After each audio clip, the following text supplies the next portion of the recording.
ምስ ሬድዮ ረናይኹም ዘለኹም ዝኸበርኩም ሰማዕትና እዚ ሶሙናዊ ፍጻሜታት እዩ። ኣብ ናይ ሰንበት ፍጻሜታት ኣብ ወደብ ዓሰብቲ ዓሽገን ዘለዋ ክልተ መራኽብ ኩናት ኔዘርላንድስ ኣብ ኣጸጋሚ ኩነታት ከም ዝርከባ ተገሊጹ። ሚኒስትሪ ጉዳያት ወጻኢ ኔዘርላንድስ ኣብ ዝሃቦ መግለጺ እተን ኣብ ስለያ ዝነጥፋ መራኽብ ኣብ 2017 ንሕቡራት ኢማራት ዓረብ ዝተሸጣ እኳ እንተኾና ብሰንኪቲ ኣብ የመን ዝተገብረ ናይ ኣጽዋር እገዳ ክንቀሳቐሳ ስለ ዘይከኣላ ኣብ ዓሰብ ዝርከብ ወተሃደራዊ ማዓስከር ኢማራት ተዓሽገን ከም ዘለዋ ገሊጹ። ኢማራት ዓረብ ንመሬት ኤርትራ ከም መዋፈሪ ኩናት ናብ የመንን መኽዘን ሎጂስቲክስን ጥራይ ዘይኮነ ሱዳናውያንን የመናውያንን ወተሃደራት ተሰልጥነሉ ወተሃደራዊ ማዓስከር እውን ከፊታትሉ ከም ዘላ ዝተፈላለዩ ጸብጻባት ክገልጹ ጸኒሖም እዮም። ኣቐድማ ቢላ ኔዘርላንድስ ኣብ ኩናት የመን ኢዳ ኣለዋ ተባሂሉ ንዝቐረበላ ክሲ ናይ ኣሉታ ምላሽ ብምሃብ እተን መራኽብ ንረድኤት ዝተዋፈራ ምዃነን እያ ክትገልጽ ጸኒሓ። እንተኾነ ሽተርን መጋዚን ጀርመን TV4 ሽወደን ከምውን ላይት ሃውስ ሪፖርትስ ብሓባር ኣብ ዘካየድዎ መጽናዕቲ እተን መራኽብ ናይ ወተሃደራዊ ስለያ መሳርሒታት ዝዓጠቓ ምዃነን ድሕሪ ዘቕረብዎ መርትዖታት እዩ እዚ መግለጺ ሚኒስትሪ ጉዳያት ወጻኢ ዝቐርብ ዘሎ። ኤርትራ ትርከበን ሓያሎ ጎረባብትን ሃገራት ምዕራብን ኣብ ጉዳይ የመን ኢድ ብምእታወን ነቲ ውግእ ሓድሕድ ዝያዳ ብኢስዎ ከም ዘሎ እዩ ዝግለጽ።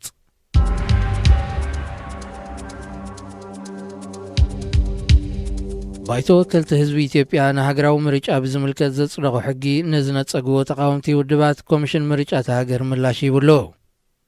ኣዶ ወንበር ቦርድ ምርጫ ብርቱካን ሚደቅሳ ንጋዜጠኛታት ኣብ ዝሃበቶ መግለጺ እቲ ብተቃወምቲ ውድባት ቀሪቡ ዘሎ ክሲ ኣንጻርቲ ዝጸደቐ ሕግታት ተቐባልነት የብሉን ድሕሪ ምባል ልዕሊ 100 ዝኾና ተቃወምቲ ውድባት ኣብ ዘለዋ ሃገር ኣብ ኩሉ ነጥብታት ክትሰማዕ ዘይከኣል እዩ ክትብል ገሊጻ። ኣቐድማ ቢሎ ቁፅሪ ኣባላት ናይ ሓደ ፓርቲ እንተወሓደ 1500 ክኸውን ኣለዎ ዝብል ዝነበረ ኣብዚ ተመሓይሹ ቀሪቡ ዘሎ ሕጊ ቁፅሪ ኣባላት ናብ 10,000 ከምባሉ ካብ ሓያሎ ተቃወምቲ ውድባት ናይ ተቃውሞ ድምፂ ተሰሚዑ እዩ። ሓያሎ ካብኣቶም እውን ነቲ ኣብ 2020 ክካየድ ተመዲቡ ዘሎ ሃገራዊ ምርጫ ከም ዝሕሰምዎ ጠንቂቖም ኣለዉ። ኣባላትና ተሃዲኖም ይእሰሩ ኣለዉ ዝብል ጥርዓናት ብብዝሒ ከም ዝመፀ ዝገለጸት ብርቱካን ሚደቅሳ እቲ ግንባር ሓርነት ኦሮሞ 400 ኣባላቱ ከም ዝተኣስሩ ዘቕረቦ ጥርዓን ንምምሕዳር ፖሊስ መብርሂ ተሓቲቱ መእሰሪኦም ምኽንያት ምስ ፖለቲካዊ እምነቶም ዝተሓሓዝ ከም ዘይኮነ ገሊጻ። ኢትዮጵያ ንዓመታ ክተካይዶ ወጢናን ዘላ ሃገራዊ ምርጫ ከቢድ ብድሆታት ከጋጥማ ከም ዝኽእል ተንተንቲ ፖለቲካ ትዞባ የጠንቅቑ።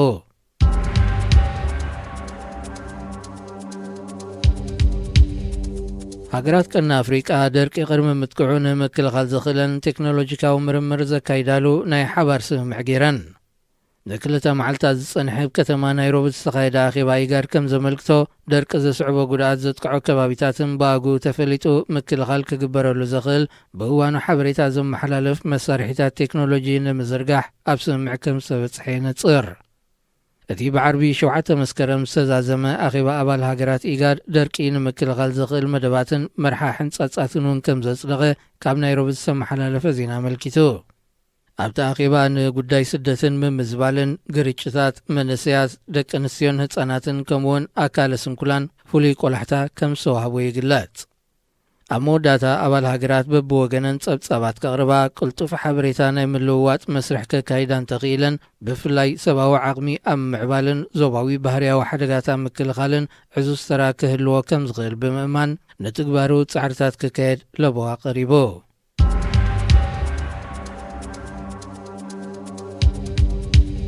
ብስዑድ ዝምራሕ ልፍንቲ ሃገራት ዓረብ ኣብ የመን ብዘካየዶ ደብዳብ ናይ ዝሞቱ ሰባት ቁፅሪ እናዛየደ ይመጽእ ከም ዘሎ ተገሊጹ። ኣብዚ ዝሓለፈ መዓልትታት ኣብ ልዕሊ ሓደ ቤት ማእሰርቲ ብዝተኻየደ ናይ ነፈርቲ ደብዳብ ዛጊት ናይ 137 ሬሳ ከም ዝተረኽበ ኣብቲ ሃገር ዝነጥፍ ዘሎ ኣህጉራዊ ማሕበር ቀይሕ ወርሒ ገሊጹ። ወሃብ ቃልቲ ኣህጉራዊ ትካል በሺር ዳውራኒ ንኣሶሽየትድ ፕረስ ኣብ ዝሃቦ ሓበሬታ ኣብ ትሕቲ እቲ ሙሉእ ብምሉእ ዝዓነወ ህንፃ ዝተቐብሩ ብዙሓት ስለ ዘለዉ ቁፅሪ ናይ ዝሞቱ ሰባት ክብክብል ከም ዝኽእል ገሊጹ። እቲ ኣብ ግዛኣት ዳማር ዝርከብ ቤት ማእሰርቲ ኣቐድማ ኣቢሉ ኮሌጅ ምንባሩ ዝፍለጥ ኮይኑ ኣልሑቲ ነቲ ከባቢ ምስ ተቖጻጸረ እዩ ናብ ቤት ማእሰርቲ ቀይርዎ። ስዑድ ዓረብ ወተሃደራዊ ማዓስከር ከም ዝደብደበት እያ ትገልጽ። እንተኾነ እቲ ቤት ማእሰርቲ ልዕሊ 170 ሰባት ተኣሲሮምሉ ከም ዝነበሩ ዝፍለጥ ኮይኑ ዝበዝሑ ካብኣቶም ዝተማረኹ ኣባላት ሰራዊት መንግስትን ንምምሕዳር ኣልሑቲ ዝነቐፉ ሰላማውያን ሰባትን ዝተዳጎንሉ ምዃኑ ይግለጽ። ኣህጉራዊ ቀይሕ መስቀል ብወገኑ ብዝሃቦ መግለጺ 40 ብኸቢድ ዝቆሰሉ ሰባት ከም ዘዕቆበ ዝተረፉ ግና ብህይወት ናይ ምጽናሕ ዕድል ከም ዘይብሎም ሓቢሩ። ብስዑድ ዝምራሕ ልፍንቲ ሃገራት ዓረብን ኢራንን ነናተን ወገናት ሒዘን ኣብ የመን ኩናት ኣብ ዘካይዳሉ ዘለዋ እዋን ኣብዚ ዓመት እዚ ጥራይ ቁጽሪ ናይ ዝሞት ሰባት ልዕሊ 16,000 በፂሑ ኣሎ። ምስ ሬድዮ ኤረናይኹም ዘለኹም ዝኸበርኩም ሰማዕትና እዚ ሰሙናዊ ፍጻሜታት እዩ። ኣብ ናይ ሶኒ ፍጻሜታት ኣብዚ እዋን እዚ ካብ ዘለዉ መራሕቲ ሃገራት ዓለም ንዝነውሐ ዓመታት ኣብ ስልጣን ብምጽንሑ ፕረዚደንት ሃገረ ኤርትራ ኣቶ ኢሳያስ ኣፈወርቂ 8ይ ደረጃ ሒዙ መዝገብ ዕሉላት መልእኽቲ ሃገራት ዓለም ኣስፊርዎ ብዘሎ ስም ዝርዝር መራሕቲ መሰረት ኣብዚ እዋን እዚ ካብ ዘለዉ መራሕቲ እቲ ዝነውሐ ዓመታት ኣብ ስልጣን ዝርከብ ኢሉ ኣብ ቀዳማይ ደረጃ ኣስፊርዎ ዘሎ ፕረዚደንት ካሜሮን ፖል ቢያ እዩ። 86 ዓመት ዕድመ መሊኡ ዘሎ ፕረዚደንት ካሜሮን ፖል ቢያ ካብ 1975 ኣትሒዙ ነቲ ሃገር ን44 ዓመታት መሪሕዎ ኣሎ።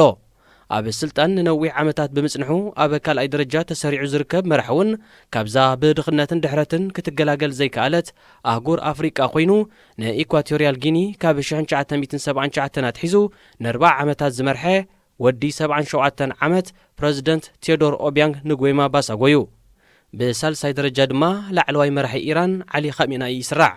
ካብ 1981 ኣትሒዙ ፕረዚደንት ኢራን ዝነበረ ኻሜናይ ኣብ 1989 ናይ ስልጣን ዘበኑ ከብቅዕ ምስ በለ ናይ ፕረዚደንትነት ጸፍሒ ናብ ካልእ ዜጋት ሃገራት ሰጋጊሩ ንሱ ግና ዘይትንከፍ ላዕለዋይ መራሕቲ ሃገር ኮይኑ ወዲ 80 ዓመት ዓሊ ኻሜናይ ብጠቕላላ ንኢራን ን38 ዓመታት መሪሕዋ ኣሎ።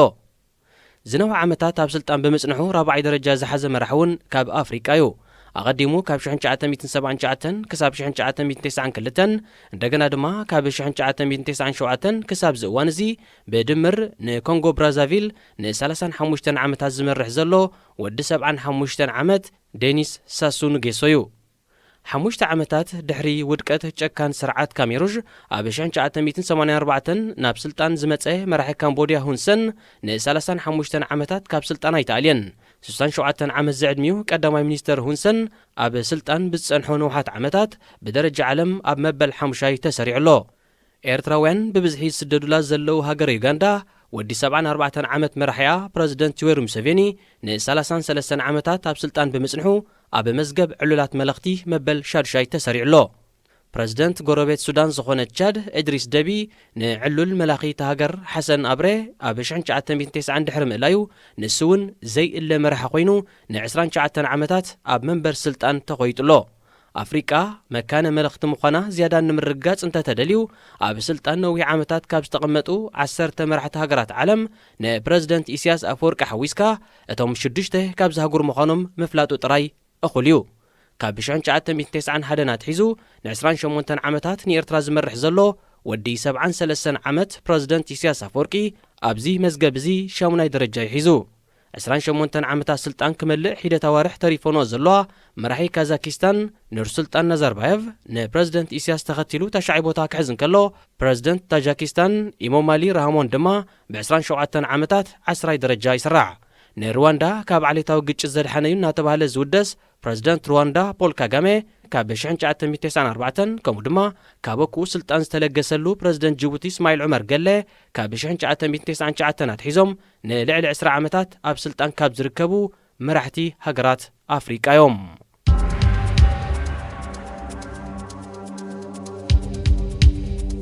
መንግስቲ ጀርመንን ሃገራት ኤውሮጳን ንመስርሕ ምስጋር ሱዳን ናብ ጎደና ዴሞክራሲ ደገፈን ከበርክታ ምዃነን ናብቲ ሃገር ወግዓዊ ናይ ስራሕ ምብጻሕ ዘካየደ ሚኒስተር ጉዳያት ወጻኢ ጀርመን ሄኮ ማስ ሓቢሩ። እቲ ሚኒስተር ጉዳያት ወጻኢ ብ3 መስከረም ናብ ካርቱም ኣብ ዝበጽሓሉ ጀርመን ነቲ ሃገር መዲባቶ ዝነበረት ናይ 5 ሚልዮን ዩሮ ሰብኣዊ ሓገዝ ናብ 15 ሚልዮን ዩሮ ክብ ከም ዘበለቶ ኣፍሊጡ። ንሱ ኣብቲ ምስ ኣቦ ወንበር ወተሃደራዊ ባይቶን ፕረዚደንት ናይቲ መሰጋገር መንግስትን ጀነራል ዓብደልፈታሕ አልቡርሃን ከምኡ ድማ ቀዳማይ ሚኒስተር ዓብደላ ሓምዶቕ ዝገበሮ ርክብ ሃገሩ ንሱዳን ካብ መዝገብ ሽበራ ዝድግፈ ሃገራት ንምስራዝ ክደፍኣሉ ምዃና ኣረጋጊጹ። ጀርመን ኣቐዲማውን ምስ ስርዓት በሽር ኣብ ምግታእ ዋሕድ ስደተኛታት ዘተኮረ ናይ ሚልዮናት ዶላራት ስምምዕ ከም ዝነበራ ኣይርስዓን። ምብጻሕ ሚኒስተር ጉዳያት ወጻኢ ጀርመን ናብ ሱዳን እውን ብኣውርኡ ኣብዚ ንሃገራት ኤውሮጳ ኣሻቓሊ ኮይንዎን ዘሎ ዋሕዚ ስደተኛታት ብመንገዲ ሱዳን ምዃኑ ዲፕሎማስኛታት ይእምቱ። أزي كمزيل كله قدامي مينستر السودان عبد الله حمدوق ناب فرنسا وقعوا ناي سراح مبصح كفتم بريزيدنت ايمانويل ماكرون عدمه اغربلو ات بريزيدنت نز عدمه زغربه بمنقدي اب السودان تركب امباسادر فرنسا ايمانويل بلاتمان ابيليو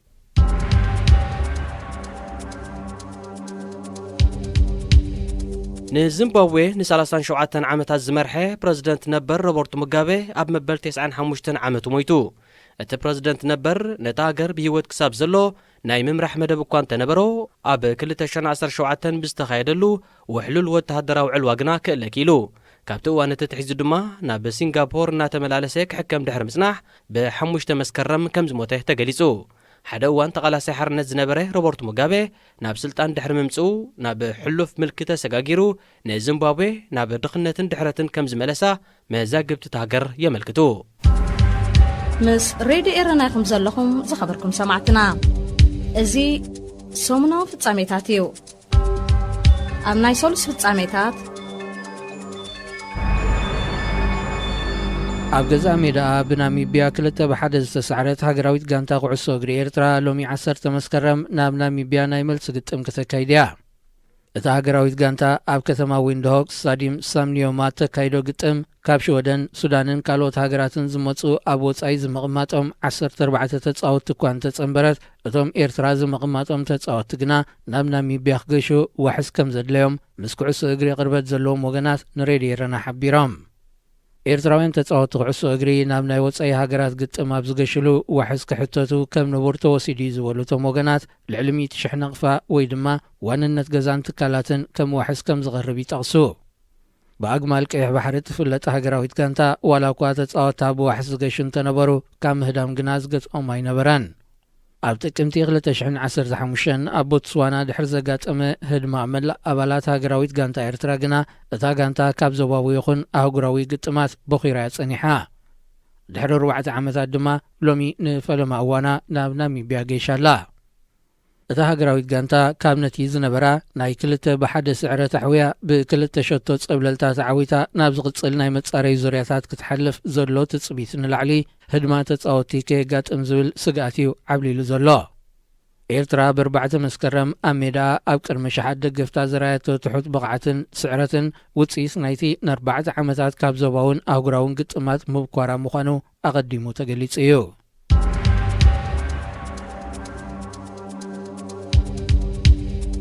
حورات هاجرات إيرتران تركبن شمونت هاجرات ناي 75 مليون دولار هتوص موالخ جبر مخانو أبزوت أو مجلس فليتو بتصحفة حورات هاجرات موهاد سبا وجدات زحلف السمونا بزرقو مجلسي أذن تربحتي ناي هتوص موالخ زغنا هاجرات إيرترا سودان مالي بوركينا فاسو كاميرون بنغلاديش أفغانستان فنزويلانين እቶም ዋላ ህይወት ኣብ መድሓን ዘገድሱ መድሃኒታትን ክታበትን ብጥሜትን ዓጽቦን ዝተጠቕዑ ቆልዑ ዝውዕል ማእዛዊ መግብታትን ኣብ ቀረባት ማይ ዝኣመሰለ ህጹጽ መደባት ክውዕል ምዃኑ እቲ መግለጺ ይጠቅስ ውድብ ሕቡራት ሃገራት ኣቐዲሞውን ኣብ ቅልውላው ንዝርከባ ሃገራት ዓለም ዝውዕል ናይ 125 ሚልዮን ዶላር ህጹጽ መወላ ሰሊዑ እዩ እዘን ተጠቐምቲ ናይ ዝህጽጽ መወላ ዝኾና ኤርትራ ትርከበን ሃገራት ብሰንኪ ዘይብቑዕ ምሕደራ መንግስትን ሰብ ኣምጽኦን ተፈጥራዊ ሓደጋታትን ንዝተፈላለየ ሰብኣዊ ቅልውላው ዝተቐላዓየን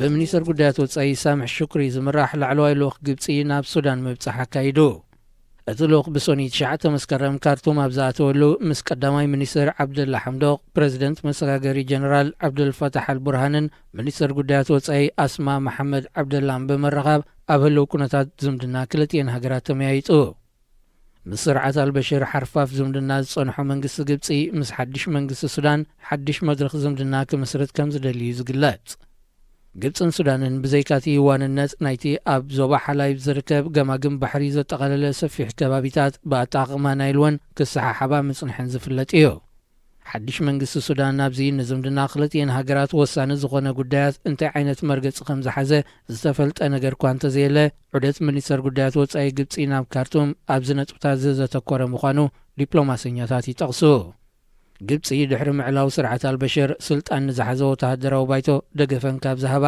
ቀዳሞት ሃገራት እያ ምስ ሬድዮ ኤረና ይኹም ዘለኹም ዝኸበርኩም ሰማዕትና እዚ ሰሙናዊ ፍጻሜታት እዩ። ኣብ ናይ ረቡዕ ፍጻሜታት ኤርትራ ብጽጽያ ሕብሬታ ወይ ድማ ሳንሰርሺፕ ኣብ ዓለም ቀዳመይቲ ምዃና ኮሚቴ ምጥባቅ ጋዜጠኛታት ኣብ ዘውጾ መግለጺ ኣፍሊጡ። እቲ ኣብ ኒውዮርክ ዝመደበሩ ኣህጉራዊ ትካል ብ10 መስከረም ኣብ ዘርግሖ ዝርዝር ናይተን 10 ብጽጽያ ሕብሬታ ዝተፈልጣ ሃገራት ንኤርትራ ኣብ ቅድሚት ክሰርዓን ከሎ ንሰሜን ኮርያን ቱርክሜኒስታንን ድማ ኣብ ካልኣይን ሳልሳይን ደረጃታት ኣቐሚጥወን።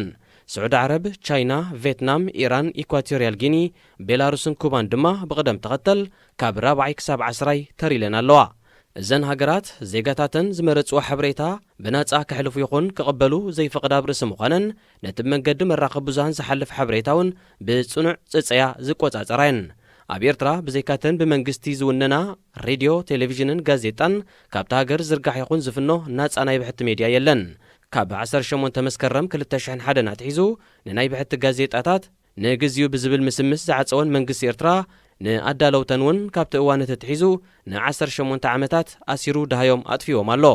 ህዝቢ ኤርትራ ኣብዚ እዋን እዚ ሓበሬታ ክረኽበሉ ዝኽእል እንኮ መንገዲ ብሳትላይት ዲሽ ዝፍኖ ዘሎ ናይ ኤርትራውያንን ናይ ከባቢናን መደባት ሬድዮን ቴሌቪዥንን ጥራዩ።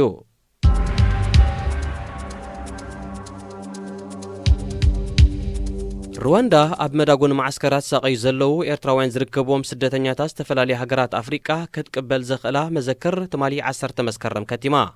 እቲ ኣብ መንጎ ላዕለዋይ ኮሚሽን ስደተኛታት ሕቡራት ሃገራት ሕብረት ኣፍሪቃን መንግስቲ ሩዋንዳን ዝተኸተመ ስምምዕ ነቶም ካብ ሊብያ ዝግዕዙ ስደተኛታት ሩዋንዳ ብግዝያውነት ከተዕቁብ እያ። እቲ ሃገር ኣብ ኣዝዩ ሕማቕ ኩነታት ዝርከቡ ቆልዑን ደቂ ኣንስትዮን ዝርከብዎም 500 ስደተኛታት ኣብዚ ቀረባ ሰሙናት ከም መፈለምታ ክትቅበሎም እያ። ሩዋንዳ ካብ ሊብያን ኒጀርን ኣማይ ስደተኛታት ንምቕባል ድልውቲ ከም ዘላ ክትገልጽ ጸንሐት ከም ኣካል ናይቲ ኣብ 2017 ዝኣተወቶ ኣስታት 30,000 ስደተኛታት ኣፍሪቃ ናይ ምቕባል መብጽዓ እዩ። ኩነታት ሊብያ ኣዝዩ ኣሸቓሊ ኮይኑሎ ኣብ ዘሎ ግዜ ኣብቲ ሃገር ኣብ ሕማቕ ወዲቖም ዝርከቡ ኤርትራውያን ዝርከብዎም ዜጋታት ሃገራት ኣፍሪቃ ናብ ውሑስ ቦታ ምግዓዞም ሓላፍነት ኩለን ሃገራት ኣፍሪቃን ዓለምን ክነሱ ተበግሶ ዝወሰዳ ሒደት እየን። ሩዋንዳ ቀዲማ እውን ምስ መንግስቲ እስራኤል ብዝበጽሐቶ ስምምዕ ኣብ እስራኤል ካብ ዝርከቡ መብዛሕቶም ዜጋታት ኤርትራ ዝኾኑ ስደተኛታት ክትቀበል ምጽናሓ ይፍለጥ። እንተኾነ ሓያሎ ካብቶም ናብቲ ሃገር ዝኣተዉ ኤርትራውያን ስደተኛታት መሰላቶም ብግቡእ ከይተሓለወ ኣብ ሕማቕ ኩነታት ወዲቖም ብደላሎ ናብ ዩጋንዳ ክሰግሩ ከም ዝተገደድዮም ዝጠቕሱ።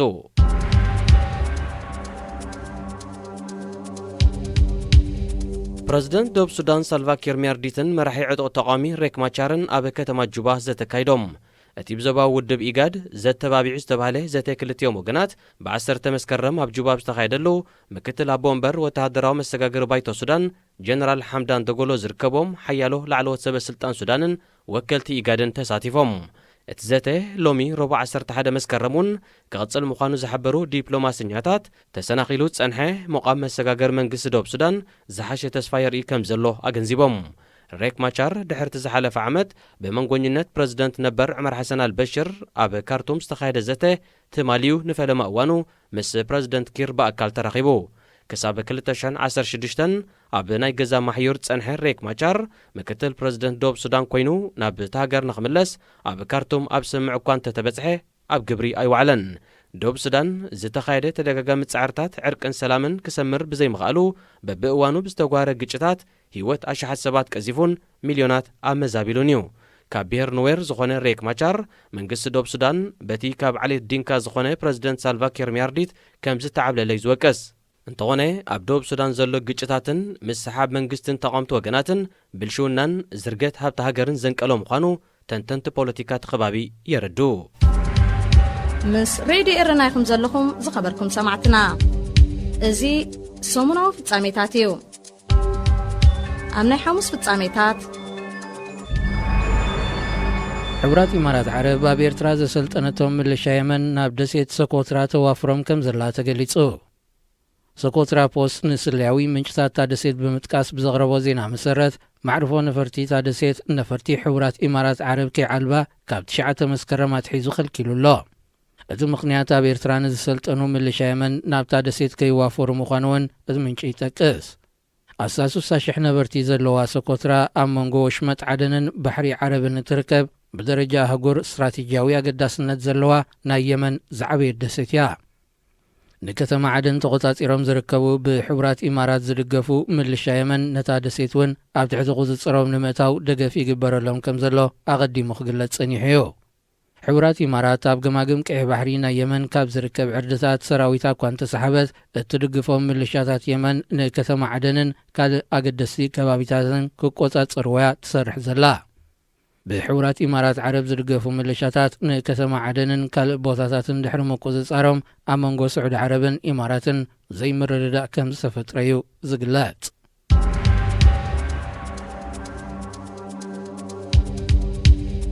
መንግስቲ ግብፂ ኣባላት ናይቲ ሽበራዊ ምንቅስቓስ ዝብሎ ሕውነት እስላም ዝተባሃለ ውድብ ምዃኖም ዝገለጾም 16 ሰባት ከም ዝኣሰረ ፍሊጡ።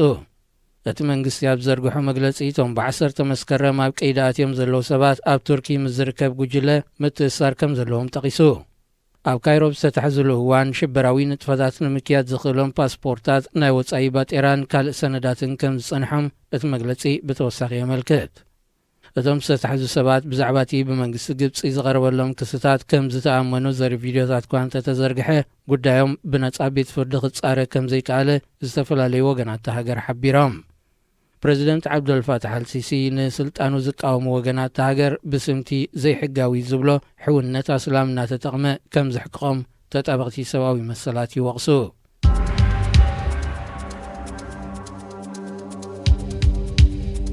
ብሪጣንያ ንመንግስቲ ርእሰ ምሕዳር ሶማሊላንድ $35 ሚልዮን ሓገዝ ከም ዝሃበት ተፈሊጡ። እቲ ክሳብ 2022 ዓመተ ምህረት ዝጽንሕ ናይ ሓገዝ መደብ ኣብ ምህናጽን መረጋጋጽ ጸጥታን ሃገር ክውዕል ምዃኑ መግለጺ ክፍሊ ኣህጉራዊ ምትሕጋዝን ልምዓትን ብሪጣንያ ሓቢሩ።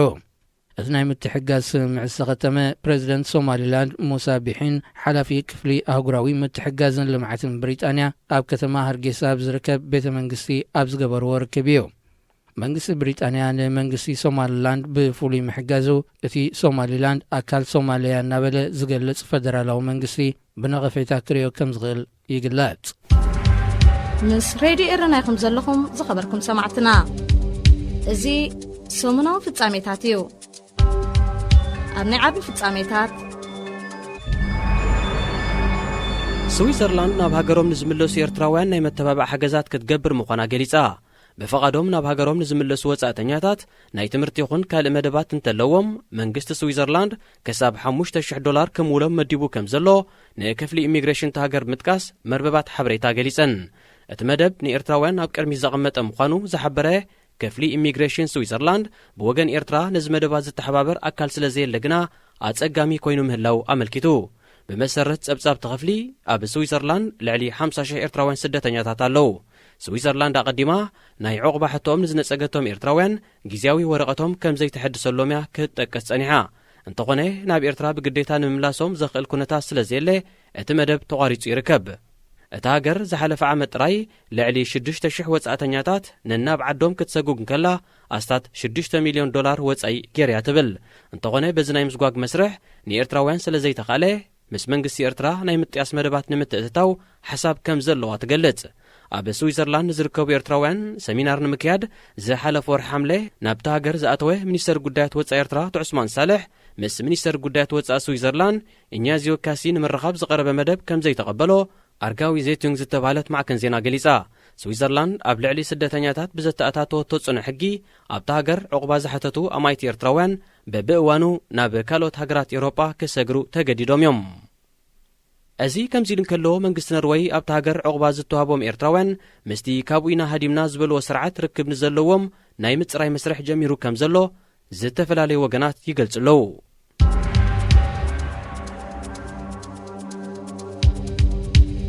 ንግስነት ስዑድ ዓረብ ኣብ ጉዳይ መሰል እምነታት ብምትኳር ምስ ዝተፈላለዩ መራሕትን ወንጌላውያንን ኣብያተ ክርስቲያን ኣሜሪካ ዘተ ከም ዘካየደት ተሓቢሩ።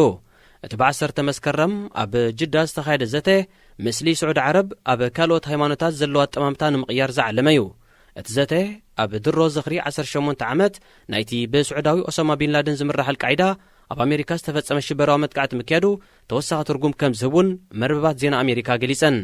ነቶም ካብ ዓበይቲ ኣብያተ ክርስቲያን ኣሜሪካ ዝተወከሉ ወንጌላውያንን መራሕትን ኣብ ጅዳ ብዝርከብ ቤተ መንግስቲ ተቐቢሉ ዘዘራረበ ወራስ ዓራት መሐመድ ቢን ሰልማን እዩ።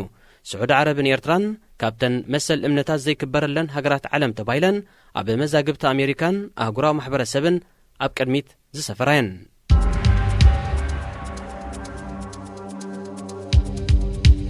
ስድራ ቤት ፕሬዝደንት ዚምባብዌ ነበር ሮበርት ሙጋበን መንግስቲ ሃገርን ኣብ ጉዳይ ስነ ስርዓት ቀብሪ ኣብ ምክርኻር ከም ዘለው ማዕከናት ዜና ካብ ሃራሪ ሓቢረን መንግስቲ ኣቀዲሙ ብዛዕባ ስነ ስርዓት ቀብሪ እቲ ፕሬዝደንት ነበር ዝኾነ ሓበሬታ ከም ዘይሃቦም ዝገልጹ ስድራ ቤቱ ብባህላዊ ኣገባብ ኣብ መበቆል ዓዱ ክቕበር ከም ዝደልዮም ዝጠቕሱ ንዚምባብዌ 37 ዓመታት ዝመርሐ ሮበርት ሙጋቤ ኣብ 6 መስከረም ኣብ መበል 95 ዓመቱ ድሕሪ ምማቱ ሬስኡ ኣብዚ ሳልስት እዚ ካብቲ ዝሕከመሉ ዝነበረ ሃገረ ሲንጋፖር ናብ ከተማ ሃራሪ ኣትዩ ንሬሳ ሙጋቤ ኣብ ማዕርፎ ነፈርቲ ወተሃደራዊ ኣቀባብላ ዝገበረሉ መንግስቲ ዚምባብዌ ብዛዕባ ስነ ስርዓት ቀብሩ ወግዓዊ ሓበሬታ ይሃበን ይኹን እምበር ፕሬዝደንት ምናንጋዋ ንሙጋቤ ሃገራዊ ጅግና ክብል ድሕሪ ምሙጋሱ ኣብ መቃብር ሃገራዊ ሰማዕታት ክቕበር ከም ዘለዎ ጠቒሱ ነይሩ ሰንበት 15 መስከረም ኣብ መበቆል ዓዱ ዝኾነት ቁሸት ኩቱማ ስድራ ቤቱ ጥራይ ኣብ ዝተረኽብሉ ስነ ስርዓት ቀብሩ ከም ዝግበር ስድራ ቤቱ ይሕብሩ ብውሕሉል ወተሃደራዊ ዕልዋ